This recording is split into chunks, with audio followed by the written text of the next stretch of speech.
Welcome to my channel. ഇന്ന് ഇത്രയും സാധനങ്ങൾ കൊണ്ട് വളരെ പെട്ടെന്ന് തന്നെ വളരെ ടേസ്റ്റി ആയിട്ടുള്ളൊരു മെഴുക്കുവരട്ടി തയ്യാറാക്കാം. ഒരു പാനിൽ 1.5 ടേബിൾ സ്പൂൺ വെളിച്ചെണ്ണ ഒഴിച്ച് അതിലേക്ക് ഒരു 10-12 അമരിക്ക നെടുകെ പിളർന്ന് ചെറുതായി കട്ട് ചെയ്ത് കൂടെ ഒരു സവാള നീളത്തിൽ അരിഞ്ഞതും ചേർത്ത് വഴറ്റിയെടുക്കാം. അമരിക്കയുടെ സൈഡ് പോർഷൻ കട്ട് ചെയ്ത് കളയാൻ മറക്കരുത്, അല്ലെങ്കിൽ ചെറിയൊരു കയ്പുണ്ടാവും.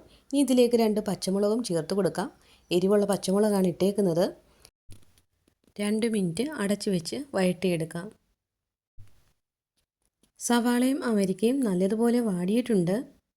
ഇനി ഇതിലേക്ക് നീളത്തിൽ കട്ട് ചെയ്ത പടവലങ്ങ ചേർത്ത് കൊടുക്കാം. അതുപോലെ നീളത്തിൽ കട്ട് ചെയ്ത 1 കപ്പ് ബീൻസും ചേർത്ത് കൊടുക്കാം. ഒരു ചെറിയ വഴുതനങ്ങ നീളത്തിൽ കട്ട് ചെയ്തത് ചേർത്ത് കൊടുക്കാം. 3 ചെറിയ വെണ്ടയ്ക്ക എടുത്തിട്ടുണ്ട്, അതും ഇതുപോലെ ചെറുതാക്കി കട്ട് ചെയ്ത് കൊടുക്കാം.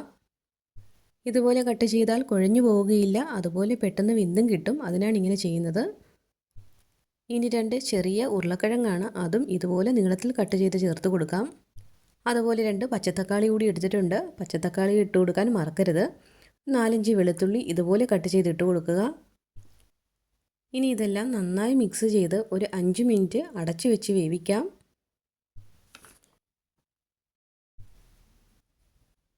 വെജിറ്റബിൾസ് എല്ലാം പകുതി വേവായിട്ടുണ്ട്. ഇതിലേക്ക് ഉപ്പ് ചേർത്ത് കൊടുത്തിട്ടില്ല. ഉപ്പ് ചേർത്ത് കൊടുക്കാം.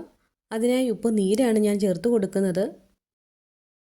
ഇങ്ങനെയാവുമ്പോൾ വേവാൻ വേണ്ടിയിട്ട് വേറെ വെള്ളം ചേർത്ത് കൊടുക്കേണ്ട ആവശ്യം വരികയില്ല.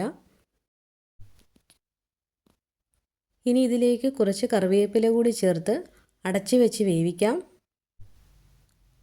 അടിയിൽ പിടിക്കാതെ ഇടയ്ക്കിടയ്ക്ക് ഇളക്കി കൊടുക്കേണ്ടതാണ്. വെജിറ്റബിൾസ് കുറച്ചുകൂടി വേവാനുണ്ട്. നമുക്കതിനെ ഒരു 2-3 മിനിറ്റും കൂടി അടച്ചു വെച്ച് വേവിക്കാം. പച്ചക്കറികളെല്ലാം ആവശ്യത്തിന് വെന്തിട്ടുണ്ട്. ഇനി ഇതിലേക്ക് കുറച്ച് കറിവേപ്പില കൂടി ചേർത്ത് കൊടുക്കാം. ഇനി ഇതിലേക്ക് ഒരു നുള്ള് ഉലുവാപ്പൊടി ചേർത്ത് കൊടുക്കാം. ഉലുവാപ്പൊടിയാണ് ഇതിന് ടേസ്റ്റ് നൽകുന്നത്. ഇത് ഒരിക്കലും സ്കിപ്പ് ചെയ്യരുത്. ഇനി ഇതിനെ നല്ലപോലെ മിക്സ് ചെയ്ത് 1 മിനിറ്റ് അടച്ചു വെച്ച് വേവിക്കാം. കറിവേപ്പിലയും ഉലുവാപ്പൊടിയൊക്കെ ചേർന്ന് മെഴുക്കുവരട്ടി വേറൊരു ലെവലായിട്ടുണ്ട്. ഇതിലേക്ക് നമ്മൾ മുളക് പൊടിയോ ഒന്നും ചേർക്കുകയില്ല. പച്ചമുളകിൻ്റെ എരി മാത്രമേ ഉണ്ടാവുകയുള്ളൂ.